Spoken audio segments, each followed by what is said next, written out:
আসসালামু আলাইকুম everyone welcome to the video. So আজকে আমরা যেটা সলভ করব সেটা হচ্ছে ক্যামব্রিজ 15 সিরিজের রিডিং টেস্ট 1 এর প্যাসেজ 1। চলেন আমরা শুরু করি। আচ্ছা, সো আমাদের এই প্যাসেজটা হচ্ছে নাটমেগের উপর, যেটাকে আমরা বাংলায় বলি জয়ফল। সো আমরা সলভ শুরু করব, তার আগে কিছু কিছু কথা বলি। সেটা হচ্ছে যে I'm not a professional IELTS trainer. আমি অ্যাকচুয়ালি একজন লার্নার। তো আমি যেটা শিখছি, যেভাবে শিখছি সেটা আপনাদের সাথে শেয়ার করার জন্য এবং আমার শেখাটা আরো ফ্রুটফুল করার জন্য অ্যাকচুয়ালি ভিডিওগুলো করা। সো ভুল ত্রুটি থাকলে সেটা ক্ষমা সুন্দর দৃষ্টিতে দেখবেন। চাইলে জানিয়েও দিতে পারেন আমাকে কমেন্ট সেকশনে। অ্যান্ড আপনাদের যদি কোনো আমাকে সাজেশন দেওয়ার থাকে সেটাও আমি খুব খুশি হব যদি আপনারা আমাকে জানান। তো যাই হোক, আমরা প্যাসেজটা সলভ করা শুরু করব। সো প্যাসেজ সলভের আগে আমি একটা জিনিস ফলো করি, সেটা হচ্ছে যে লাইক আমাদের এখানে 1 থেকে 7 যে কোয়েশ্চেন গুলো আছে, 1 to 4 আমরা যেটা সলভ করব সেটা হচ্ছে গ্যাপ ফিলিং, অ্যান্ড 5 to 7 যেটা সলভ করব সেটা হচ্ছে true false and not given. So আমরা যদি এই টাইপের যে কোয়েশ্চেন গুলো আছে, আমি সবসময় যেটা ট্রাই করি সেটা হচ্ছে এখান থেকে কিওয়ার্ডস গুলো খুঁজে বের করে সেই কিওয়ার্ড গুলোকে আমি প্যাসেজে খোঁজার চেষ্টা করি। অ্যান্ড এখানে আমরা অনেক সময় যে কাজটা করি সেটা হচ্ছে যে কিওয়ার্ড খুঁজতে গিয়ে কিওয়ার্ড যেখানে পাই ওই লাইনটা পড়ি, অ্যান্ড দেন হচ্ছে অ্যান্সার পেলে সেটা লিখে ফেলি, আর না হলে কনফিউজড হয়ে কোনো একটা অ্যান্সার দিয়ে দিই। সো আমার যেটা সাজেশন সেটা হচ্ছে যে আমরা যখন কিওয়ার্ডটা প্যাসেজের মধ্যে খুঁজে পাবো, আপনারা চেষ্টা করবেন যে ওই কিওয়ার্ডটা যেই প্যারার ভেতরে আছে সেই প্যারাটা পুরোটা পড়ে একটা অ্যাপ্রক্সিমেট একটা মিনিং, একটা সাম আপ করে নেবেন আপনার ব্রেইনে।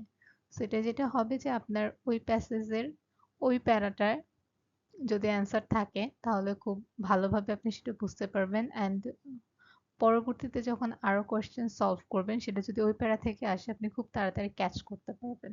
সো দেখা যাবে এটা কিন্তু আপনার টাইম কনজিউম করছে না, এটা কিন্তু আপনার কাইন্ড অফ টাইম সেভ করছে। কারণ এখন দেখেন, আপনি যদি একটা দুইটা লাইন পড়েন and ওখান থেকে অ্যান্সার খুঁজে না পান, then আপনি পাজলড হয়ে যাবেন, অ্যান্ড তখন দেখা যাবে যে আপনাকে আবার বারবার রিপিট করতে হচ্ছে রিডিং। সো তখন কি হবে যে আপনার আলটিমেটলি টাইমটা খরচ হয়ে যাচ্ছে। সো এই জন্য আমি যেটা প্রেফার করি বা আমি যেটা সবসময় ট্রাই করি সেটা হচ্ছে যে আমি কিওয়ার্ডটা পাওয়ার সাথে সাথে সেই কিওয়ার্ডের অ্যাটলিস্ট আশে সামনের এবং পেছনের চার পাঁচটা তিন চারটা লাইন করে পড়ার চেষ্টা করি। অ্যান্ড ম্যাক্সিমাম টাইম যেটা করি সেটা হচ্ছে যে প্যারাটা যদি আহামরি বড় না হয় তাহলে পুরোটা প্যারাই যে পড়ার চেষ্টা করি অ্যান্ড ব্রেনে একটা সাম আপ করে নেই। সেটাই, অনেক কথা বললাম। সো আমরা এখন সলভ করার চেষ্টা করি। সেটা নাম্বার 1 থেকে যদি শুরু করি, সো এখানে দেখবেন একটা হেডিং দেয়া থাকে। সো হেডিং দেয়া থাকলে আমরা যেটা বুঝতে পারি যে এখানে হচ্ছে অনেকগুলো টপিক, মানে আপনার নাটমেগের উপরে আহ, কয়েকটা বিষয় দেয়া আছে। যেমন এখানে আমরা যেই গ্যাপ ফিলিংটা সলভ করব সেখানে হচ্ছে নাটমেগ ট্রি অ্যান্ড ফ্রুট নিয়ে কথা বলা আছে। এখন নাটমেগ ট্রি অ্যান্ড ফ্রুট ছাড়াও এখানে নাটমেগের সোর্সেস, দেন এটার সাথে রিলেটেড একটা ডিজিজের কাহিনী আছে, দেন কি একটা কমার্শিয়াল ব্র্যান্ডের কথা আছে, দেন একটা চুক্তির কথা আছে, দেন এগুলো যারা শাসন করতো ওই সময়কার তাদের কথা আছে। সো এখানে অনেকগুলো পার্ট আছে। সো আমাদের এতটুকু হচ্ছে, এই গ্যাপ ফিলিংটুকু আমাদের দিতে হবে নাটমেগ ট্রি অ্যান্ড নাটমেগ ফ্রুটের উপর। সো আমাদের ইনস্ট্রাকশন যেমন এই যে আমরা এখানে সবসময় যেটা ফলো করব যে ওয়ান ওয়ার্ড অনলি লেখা আছে, অর্থাৎ আমি একটা ওয়ার্ডের বেশি গ্যাপ ফিলিং এ গ্যাপে লিখতে পারবো না। সেরকমই এই যে উপরের এটাও কিন্তু একটা সাইন যেটা আপনাকে খুব ইজিলি ফাইন্ড আউট করতে হেল্প করবে যে কোন প্যারার ভেতর অ্যাকচুয়ালি আপনার অ্যান্সারটা আছে। সো আমরা যদি নাম্বার 1 থেকে শুরু করি, তো এখানে দেখা যাচ্ছে যে নাটমেগ ট্রি অ্যান্ড ফ্রুটের কথা বলা হয়েছে। সো এখানে আমাদের বলেছে the leaves of the tree are dash in shape. So এখানে আমাদের দেখা যাচ্ছে যে আমরা কিওয়ার্ড হিসেবে যেটা নিতে পারি সেটা হচ্ছে লিভস অর্থাৎ পাতা, অ্যান্ড হচ্ছে শেপ অর্থাৎ আমরা পাতার শেপ কি সেটা জানার চেষ্টা করব, এটাই আমাদেরকে জানতে হবে। That would be our answer. Then second যেটা, ওকে, তো ফার্স্টটা আমরা একটু খুঁজে বের করি। সো দেখেন এখানে যখন শুরুর প্যারায় যদি আমরা দেখি, শুরুর প্যারাতেই বলা আছে নাটমেগ ট্রি সম্পর্কে এন্ড এর ফ্রুটস সম্পর্কে। You can see here, okay. So এই যে the tree is thickly branched with dense foliage of tough, dark green oval leaves and produces small yellow bell-shaped flowers, and then হচ্ছে যে fruits এর কথা বলা আছে। তো দেখেন এখানে কিন্তু আমরা leaves পেয়ে গেছি। সো এখানে যেটা বলেছে ডার্ক গ্রিন ওভাল লিভস, অর্থাৎ ওভাল হচ্ছে এখানে আমাদের অ্যাডজেক্টিভ যেটা, সেটা হচ্ছে যে শেপকে ডিফাইন করে। এটা ওভাল শেপ অর্থাৎ ডিম্বাকৃতি। সো আমরা এখানে দিতে পারি that leaves of the tree are oval in shape. সেখানে হচ্ছে অ্যান্সার হবে ওভাল। দেন সেকেন্ড যদি আমরা দেখি, the dash surrounds the fruit and breaks open when the fruit is ripe. So এখানে এমন একটা জিনিসের কথা আমাদের বলা হচ্ছে যেটা ফলটাকে ঘিরে রাখে অ্যান্ড কি হয় সেটা ভেঙে যায় যখন ফলটা পেকে যায়। তো এখন আমরা এখানে কিওয়ার্ড হিসেবে রাইপটাকে নিতে পারি, যে ফ্রুটটা যখন পেকে যায় তখন এটা কার কার সাথে অ্যাকচুয়ালি কি ঘটনাটা ঘটে অ্যান্ড কোনটা ফ্রুটটাকে ঢেকে রাখে, সারাউন্ডস দ্য ফ্রুটস। সো এখানে দেখেন, এখানে আমাদের আমরা জানি যে আমাদের হুবহু ওয়ার্ডস নাও থাকতে পারে, আমাদের সিনোনিমস থাকতে পারে। সো এখানে যদি আমরা দেখি যে ফার্স্ট প্যারার মধ্যেই আছে the fruit is encased in a fleshy husk. তো কি বলা হয়েছে যে ফ্রুটটা এনকেজড আছে। আমরা জানি কেজ মানে হচ্ছে খাঁচা, সো এনকেজড মানে হচ্ছে বদ্ধ। সো ফ্রুটটা বদ্ধ থাকে কিসের ভিতরে? ইন এ ফ্লেশি হাস্ক, একটা মাংসলো হাস্ক। হাস্ক মানে হচ্ছে চোকলা, যেটাকে আমরা বলি খোসা। তিনি এখানে কিন্তু আমরা অলরেডি পেয়ে গেছি অ্যান্সার। অ্যান্সারটা হবে ফ্লেশি হাস্ক, যেহেতু একটা ওয়ান ওয়ার্ড বলেছে সো আমরা শুধুমাত্র হাস্ক দিব, যে the husk surrounds the fruits. And তারপরে কিন্তু অ্যাডিশনাল কথাও আছে, when the fruit is ripe the husk splits into two halves along a ridge running the length of the fruit. So এখানে আবার বলা হয়েছে যে যখন ফলটা পেকে যায় তখন যে এই হাস্ক আছে, এই হাস্কটা splits into two halves, অর্থাৎ দুইটা ভাগে ভাগ হয়ে যায়। সো এখানে দেখেন আমরা কিন্তু একদম শিওর হয়ে যেতে পারছি যে এখানে breaks open when the fruit is ripe এটা বলা হয়েছে, and এখানে বলেছে যে splits into two halves। So আমরা শিওর যে আমাদের অ্যান্সার হচ্ছে husk. Then number 3, the dash is used to produce spice nutmeg. So কোনো কিছু একটা কথা বলা হচ্ছে যেটা হচ্ছে নাটমেগ, অর্থাৎ জয়ফল তো একটা স্পাইস, তাই না? So it's a kind of masala. So এই নাটমেগ স্পাইসটার একটা সোর্সের কথা বলা হয়েছে, যে যেটা থেকে এই নাটমেগের প্রোডাকশন হয়। অ্যান্ড দেন 4 নাম্বারটা কি বলা হয়েছে? The covering known as the aril is used to produce dash. So covering, কোনো কিছুর একটা কাভারিং এর কথা বলা হয়েছে যার নাম হচ্ছে অ্যারিল। এই অ্যারিলটা আবার প্রডিউস করে সামথিং, যেটাকে আমরা ফাইন্ড আউট করব। সো এখন যদি আমরা প্যাসেজে চলে আসি, এই যে এই ফার্স্ট যেখান থেকে আমরা এতগুলো বের করলাম, এখান থেকেই আমরা পাবো।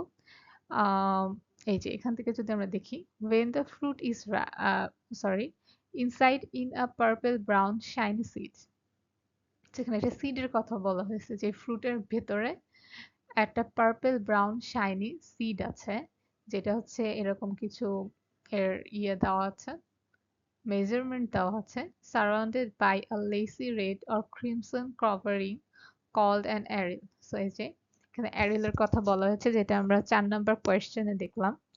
So these are the sources of two spices, nutmeg and mace, the former being produced from the dried seed and the latter from the aril. So এখানে কি বলা হয়েছে, যে ফলের ভেতরে একটা পার্পল ব্রাউন শাইনি সিড থাকে, যে সিডটার হচ্ছে একটা মেজারমেন্ট দেওয়া আছে, মেজারমেন্টটা আমাদের দরকার নেই। সো এই সিডের আবার একটা কাভারিং থাকে, অর্থাৎ একটা প্রলেপ বা উপরে একটা কি বলে, এটার আবার উপরে একটা খোসা থাকে, সো যেটাকে বলা হয় হচ্ছে অ্যারিল। সো এই অ্যারিল আর সিড এই দুইটার কথা বলা হয়েছে, এই দুইটা দিস টু, অর্থাৎ সিড অ্যান্ড অ্যারিল আর the sources of two spices. তো এই অ্যারিল আর সিড থেকে দুই ধরনের স্পাইসেস আমরা পাই, একটা হচ্ছে নাটমেগ আর একটা হচ্ছে মেইজ। দ্য ফর্মার বিং, প্রথমটা থেকে, প্রডিউসড ফ্রম দ্য, আচ্ছা প্রথমটা প্রডিউসড হয়, former being produced from the dried seed. তো শুকনো যে বীজটা আছে ওইটা থেকে প্রথমটা তৈরি হয়। প্রথমটা কি নাটমেগ, অর্থাৎ নাটমেগটা হয় হচ্ছে অ্যাকচুয়ালি ফ্রুটের সিড থেকে। And the latter from the aril, and পরবর্তীটা মানে হচ্ছে মেইস। তো এখানে মেইস হচ্ছে জয়ত্রী, উই সে না জয়ফল অ্যান্ড জয়ত্রী। সো সেই জয়ত্রীটা তৈরি হয় অ্যারেল থেকে। এখন আমরা কোয়েশ্চেনে আসি, যেহেতু আমরা বুঝে গেছি। সো নাম্বার 3 বলছে the dash is used to produce the spice nutmeg. So আমরা অলরেডি জেনেছি যে নাটমেগটা কি থেকে আসে, সিড থেকে আসে, ড্রাইড সিড। সো এখানে আমাদের একটা ওয়ার্ড দিতে বলছে, আমরা দেব seed. The covering known as the aril is used to produce, আমরা দেখেছি যে the later from the aril. So এখানে হচ্ছে এই যে এই লাইনটা, সো এখানে আমরা দেখছি যে অ্যারেল থেকে আমরা কি পাচ্ছি, মেইস পাচ্ছি। সেই তো আমাদের তাহলে অ্যান্সার হচ্ছে 1 হচ্ছে ওভাল শেপড, 2 নাম্বার হচ্ছে husk, 3 that is seed, and 4 is mace. তারপরে আমরা চলে আসি 5 থেকে 7। এখানে হচ্ছে আমাদের true false and not given আছে। সো আমরা যদি একটু দেখি, এখানে আমাদের বলেছে in the middle ages most Europeans knew where nutmeg was grown. বলছে যে মিডল এজে, অর্থাৎ এখানে আমাদের একটা কিওয়ার্ড হচ্ছে, এখানে মিডল এজের কথা বলা হয়েছে। তো মিডল এজে কি বলেছে, যে বাংলা যদি আমরা করি, মিডল এজে মোস্ট ইউরোপিয়ানস, অর্থাৎ বেশিরভাগ ইউরোপিয়ানরাই জানতো যে নাটমেগ কোথায় জন্মে, অর্থাৎ নাটমেগের সোর্সটা ইউরোপিয়ানসরা জানতো। সো আমরা এখন একটু খুঁজে দেখি যে অ্যাকচুয়ালি মিডল এজে কি ইউরোপিয়ানরা নাটমেগের যেই সোর্সটা আছে সেটা কি জানতো কিনা। সো আমরা মিডল এজ যদি খুঁজি, সো দেখবেন সেকেন্ড প্যারাতেই মিডল এজেস পেয়েছি। সো আমি যেটা বলেছি যে যখন আমরা কোনো একটা জিনিস পেয়ে যাব, তো আমরা একটু আগে পরে 2-3টা লাইন একটু পড়বো। সো এই মিডল এজেস পেয়ে গিয়েছে, এখানে ইউরোপিয়ানও আছে, এখানে ইউরোপ আছে। সো আমরা একটু পড়ে দেখি। Nutmeg was a highly prized and costly ingredient in European cuisine in the Middle Ages and was used as a flavoring, medicinal, and preservative agent. Throughout this period, the Arabs were the exclusive importers of the spice to Europe. They sold nutmeg for high prices to merchants based in Venice, but they never revealed the exact location of the source of extremely valuable commodity. সেখানে কি বলা হয়েছে, যে middle এজে European cuisine বা European খাবার দাবারে কিন্তু খুব হাইলি প্রাইসড এন্ড কস্টলি একটা ইনগ্রিডিয়েন্ট ছিল হচ্ছে এই নাটমেগ, অর্থাৎ জয়ফল। এবং এটা বিভিন্ন পারপাসে ব্যবহার করা হতো। অ্যান্ড এটার ইম্পোর্টার এক্সক্লুসিভ মানে ওয়ান অ্যান্ড অনলি ইম্পোর্টার্স ছিল হচ্ছে অ্যারাবিয়ানরা, যারা ভেনিসের মার্চেন্টদের কাছে, অর্থাৎ ব্যবসায়ীদের কাছে সেগুলোকে বিক্রি করতো। কিন্তু তারা কখনোই কি করেনি, they never revealed the exact location of the source of this extremely valuable commodity. তো এই extremely valuable যেই দ্রব্যটা আছে এইটার যে সোর্স, এইটা তারা কখনো রিভিল করেনি। So, আমাদের কোয়েশ্চেনে কি বলছে, আমাদের কোয়েশ্চেনে বলছে যে মিডল এজ ইউরোপিয়ানরা জানতো যে তার নাটমেগ কোথায় গ্রো করতো। সো অ্যাকচুয়ালি কি তারা জানতো, তারা কিন্তু জানতো না, কারণ অ্যারাবরা দ্য অনলি এক্সক্লুসিভ ইম্পোর্টার্স ছিল, অ্যান্ড তারা কখনো এটা রিভিলই করে নাই। সো ইউরোপিয়ানরা জানার কথাই না, they were the only consumers. So আমরা এটাকে ফলস দিয়ে দিচ্ছি, তাহলে অ্যান্সারটা হচ্ছে false 5। Then 6, the VOC was the world's first major trading company. So এখানে VOC হচ্ছে আমাদের কিওয়ার্ড, অ্যান্ড হচ্ছে world's first major trading company. এটা কি actually first major trading company ছিল কিনা বা আদৌ দেয়া আছে কিনা সেটা আমাদের খুঁজতে হবে।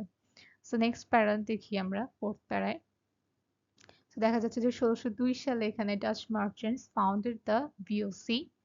তার ভিওসি ফাউন্ডেড মানে হচ্ছে প্রতিষ্ঠা করে আর trading corporation, it's a trading corporation. আর আমাদের এখানে বলছে first major trading company, actually কি better known as the Dutch East India Company. By 1617, the VOC was the richest commercial operation in the world. The company had 50,000 employees worldwide with a private army of 30,000 men and a fleet of 200 ships. At the same time, thousands of people across Europe were dying of the plague. So দেখেন এখানে কিন্তু বিওসির কথা বলা হয়েছে, এটা একটা trading corporation তাও বলা হয়েছে, বাট এখানে এইটা বলে নাই যে ট্রেডিং কর্পোরেশন হিসেবে এই ভিওসির যে পজিশন এটা কি ফাস্টেস্ট ছিল কিনা বা ফার্স্ট মেজর ট্রেডিং কোম্পানি ছিল কিনা এটা বলা হয়নি, বলা হয়েছে এটা রিচেস্ট কমার্শিয়াল কর্পোরেশন ছিল। তো এখানে ট্রেডিং কর্পোরেশন হিসেবে ওর যে অবস্থানটা সেটা কিন্তু নেই, সো দ্যাটস ওয়াই এটা হচ্ছে নট গিভেন হবে। দেন যদি আমরা 7 এ যাই, 7 এ আমাদের যেটা বলেছে, following the treaty of Breda the Dutch had control of the islands where nutmeg grew. So আমরা যদি এই পেজে একটু খুঁজে দেখি, এই পেজের কোথাও ডাচদের কথা বলা হয়নি, এখানে কোথাও ট্রিটি অফ ব্রেডার কথা বলা হয়নি, এখানে কোনো আইল্যান্ডস এর কথা নেই। সো আমাদের এই পেজের ভিতর কিছু নেই, সো আমরা নেক্সট স্লাইডে যাচ্ছি, আমাদের নেক্সট যে পেজ আছে ওই পেজে আমাদের অ্যান্সারটা থাকতে পারে। সো এখানে বলেছে কি যে ফলোইং দ্য ট্রিটি অফ ব্রেডা, অর্থাৎ ব্রেডার যে চুক্তি, ব্রেডার সেই চুক্তির পরে কি করেছে, Dutch had control all the islands where nutmeg grew, nutmeg যেখানে যেখানে হতো, মানে যেখানে যেখানে এটার সোর্স ছিল বা গাছ ছিল, সেই সবগুলো আইল্যান্ডে ডাচরা কন্ট্রোল নিয়ে নিতে পেরেছে। সো আমাদের এইখানে কোথাও একটা জিনিসটা আছে, সো আমরা যদি দেখি, খুঁজে দেখি, তাহলে এখানে আমরা যেটা পাবো সেটা হচ্ছে ট্রিটি অফ ব্রেডা। এই যে ট্রিটি অফ ব্রেডা, সো আপনি যদি চান আপনি পুরোটা পড়তে পারেন, অথবা এখান থেকেও যদি আপনি পড়েন তাহলে আপনি অ্যান্সারটা খুঁজে পাবেন। সো আমরা যদি এই যে এখান থেকে যদি আপনারা একটু পড়ে দেখেন, after decades of fighting for control of this tiny island, the Dutch and British arrived at a compromise settlement, the Treaty of Breda, in 1667. So এগুলো যদি আপনারা সব পড়েন, অনেক কাহিনীর পরে লাস্টে কি বলে যে Dutch now had a monopoly over the nutmeg trade which would last for another century. সেখানে মনোপলি মানে হচ্ছে একচেটিয়া ব্যবসা বা একচেটিয়া আধিপত্য, মানে ওরা একাই আধিপত্য করবে বা ওটার ফলাফল ভোগ করবে বা ওইটার ক্ষমতায় থাকবে। সো দেখা যাচ্ছে যে কি হলো, ট্রিটি অফ ব্রেডের পরেই তারা কি হলো যে একচ্ছত্র অধিপতি হয়ে গেল ওই জায়গাটার। সো এটা হচ্ছে আপনার জন্য একটা হিন্ট হতে পারে যে এটা একটা ট্রু। দেন এখানে আরো একটা আছে যে there was only one obstacle to Dutch domination, one of the Banda Islands, a silver of land called Ran. So এই দেখেন, এইটা দেখলেও বোঝা যায় যে ওদের একটা অবস্ট্যাকল ছিল, যে কি, ওরা হচ্ছে যে এই আইল্যান্ড, ব্যান্ডা আইল্যান্ডের একটা sliver of land called Run, Run নামে যে একটা ল্যান্ড আছে, এই ল্যান্ডটা ডাচদের আধিপত্য ছিল না। দ্যাটস ওয়াই ওরা হচ্ছে প্রবলেম ফেস করছিল, যে এটার জন্যই তারা ট্রিটি অফ ব্রেটা করে, অ্যান্ড ফাইনালি তারা কি করে ওইটাও নিয়ে নিতে পারে। তো আমরা যদি পুরোটা প্যারা যদি আপনি পড়েন তাহলে আপনি খুঁজে পাবেন যে এই নাম্বার 7 ইজ ট্রুথ। আর যদি পুরোটা নাও পড়েন, যদি লাস্টের থেকে এই ট্রিটি অফ ব্রেডা থেকে শুরু করেন তাহলেও আপনি পাবেন, but for surety you must read the whole para. So আমাদের এখানে হয়ে গেল, ফার্স্টটা হচ্ছে ফলস, সেকেন্ডটা হচ্ছে নট গিভেন, অ্যান্ড থার্ডটা হচ্ছে ট্রু। ওকে, সো আমরা 7 পর্যন্ত করে ফেলছি, এখন হচ্ছে 8 to 13। সো 13 এ আমাদের আবার ওয়ান ওয়ার্ড ওনলি দিয়ে কি করতে হবে, গ্যাপ ফিল করতে হবে। সো এখানে হচ্ছে আমাদের কিছু টাইম ডিউরেশন দেওয়া আছে, এখানে টাইম ধরে ধরে আমরা হচ্ছে সলভ করব। এখন আমরা যদি শুরু করি, দেখেন এখানে মিডল এজের কথা বলা হয়েছে, যে nutmeg was brought to Europe by the Dutch. So nutmeg কি ইউরোপের কাছে কারা নিয়ে আসতো বা ইম্পোর্টার্স কারা ছিল, আমরা একটু আগে পড়েছি যে অ্যারাবিয়ানরা ছিল, যারা হচ্ছে মার্চেন্টদের কাছে বিক্রি করত। সেই মার্চেন্টরা হচ্ছে ভেনিসের মার্চেন্ট ছিল, যাই হোক। সো অ্যারাবিয়ানরা হচ্ছে ইম্পোর্টার্স ছিল এবং তারা কখনো সোর্সটা শেয়ার করেনি। সো এখানে আমরা খুব ইজিলি বলতে পারবো, কারণ আমরা একটু আগে ভালো করে প্যারাটা পড়েছি। দেখেন আপনার পড়তেও হচ্ছে না যদি আপনি কোনো একটা প্যারা আগে ভালো করে পড়ে আসেন। সো এখানে হচ্ছে আমাদের অ্যান্সারটা হবে 8 নাম্বার, অ্যারাবস। দেন 16th সেঞ্চুরিতে কিছু নাই। 17th সেঞ্চুরিতে আমরা যদি যাই,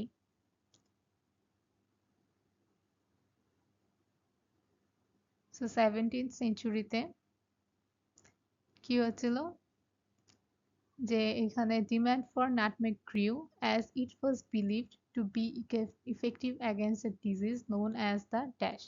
সো আপনাদের যদি মনে থাকে আমি আপনি যদি একটু কাইন্ডলি ভিডিওর পেছনে গিয়ে দেখেন তাহলে একটু ভালো হয়, বিকজ আমি এখন যদি এটা চেঞ্জ করতে চাই তাহলে অফ হয়ে যাবে রেকর্ডিং।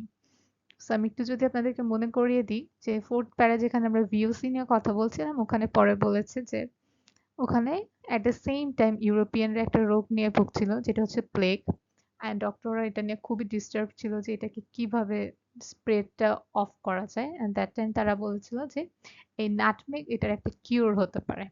সো এখানে ওয়ান অ্যান্ড অনলি একটাই ডিজিজের কথা বলা হয়েছে যেটা হচ্ছে প্লেগ। সো এখানে দেখেন বলেছে as it was believed to be effective against a disease known as the plague। ঠিক আছে, সো ওয়ান অনলি একটা ডিজিজের কথাই বলা হচ্ছে plague, so answer would be plague. Then আমরা যদি আসি the Dutch took control of the Banda island. So ওরা কি করছে, ব্যান্ডা আইল্যান্ডে দখল নিয়ে নিয়েছে। সো দেখেন এখানে যে শুরুতেই বলছে, এই যে এখান থেকে যদি দেখি যে they arrived and took over once securely to control of the bandits, the Dutch went to work protecting their new investment। So তারা হচ্ছে যে ব্যান্ডায় এসে সবকিছু হচ্ছে তাদের দখলে নিয়ে নিয়েছে। restricted nutmeg production to a few areas। এই যে এখানে দেখেন they concentrated all nutmeg production into a few easily guarded areas, uprooting and destroying any trees outside the plantation zones। So এই যে এখানে যখন দেখবেন তখন দেখবেন যে এখানে ওরা অনেকগুলো পদক্ষেপ নিয়েছিল যাতে নাটমেগটা তারা যে এরিয়াগুলো চাচ্ছে ওই এরিয়া ছাড়া বাইরে না যায়, যে এরিয়াগুলো তাদের দখলে আছে সেখানেই যেন থাকে। Anyone caught growing at nutmeg seedling or carrying seeds without the proper authority was severely punished। So যদি কেউ কি করতো, ওই বীজ বপন করতো অথবা সেই বীজটাকে নিয়ে যেতে চাইতো অথরিটি ছাড়া, তো তারা কি সিভিয়ারলি পানিশড হতো, তাদেরকে কঠিন শাস্তি দেওয়া হতো। সেখানে দেখেন restricted nutmeg production to a few areas. Then কি বলেছে, to put dash on nutmeg to avoid it being cultivated outside the islands। তার কি করছে যে নাটমেগের উপর কিছু একটা দিয়েছে যার কারণে কি হবে যে আইল্যান্ডের বাইরে যখন নাটমেগটা যাবে তখন ওর কাল্টিভেশন যাতে না হয়, সেটা যাতে ফার্টিলিটি গ্রো করতে না পারে।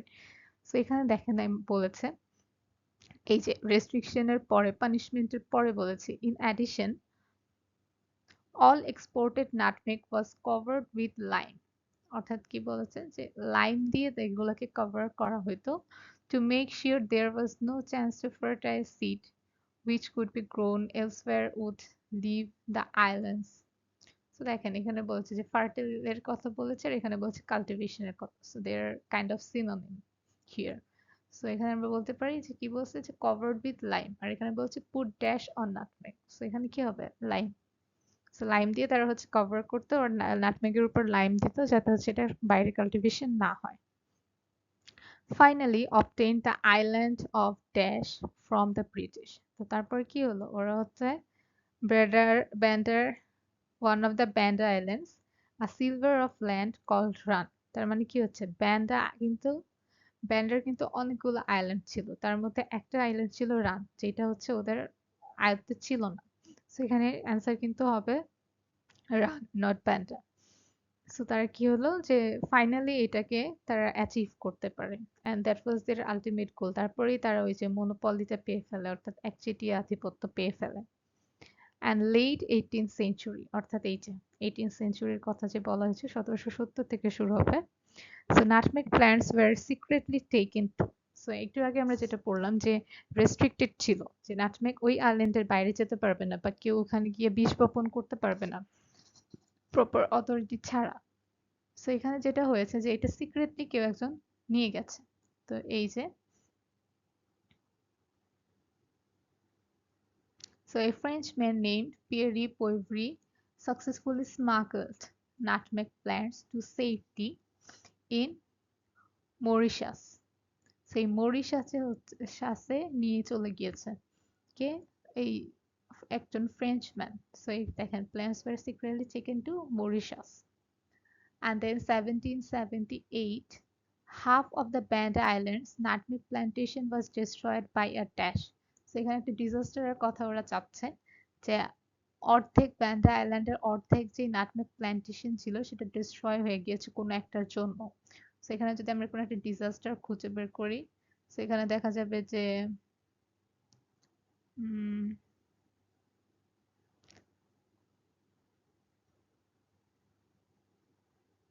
okay, so here in 1978 78 এর কথা তো বলেই দিয়েছে, সো আমরা একদম ডিরেক্টলি এখানে চলে আসতে পারি। A volcanic eruption in the Banda region caused a tsunami that wiped out half of the nutmeg groves. কি হচ্ছে 1778 সালে একটা ভলক্যানিক ইরাপশন অর্থাৎ আগ্নেয়গিরির অগ্নুৎপাতের কারণে কি হলো একটা সুনামি হয়েছে। সো একটা সুনামি হওয়ার কারণে কি হয়েছে যে অর্ধেক নাটমেগ গ্রোভস চলে গিয়েছে বা শেষ হয়ে গিয়েছে। সো এখানে ডিজাস্টারটা হবে সুনামি। সো এই তো, সো আমাদের এখানে অ্যান্সার 8 নাম্বার হবে অ্যারাবস, 9 হবে প্লেগ, দেন 10 হবে লাইম, 11 হবে মরিশাস, নো সরি 11 হবে রান, 12 হবে মরিশাস অ্যান্ড 13 হবে সুনামি। So that's all. এটাই ছিল আমাদের ক্যামব্রিজ 15 এর রিডিং টেস্ট 1 এর প্যাসেজ 1 এর সলভিং। কারো যদি কোনো কারেকশন থাকে আমাকে প্লিজ জানাবেন, আর কারো যদি কোনো সাজেশন থাকে সেটাও জানাবেন, আর ভিডিও কেমন লাগলো সেটাও জানতে চাচ্ছি। ওকে, সো আল্লাহ হাফেজ, আসসালামু আলাইকুম।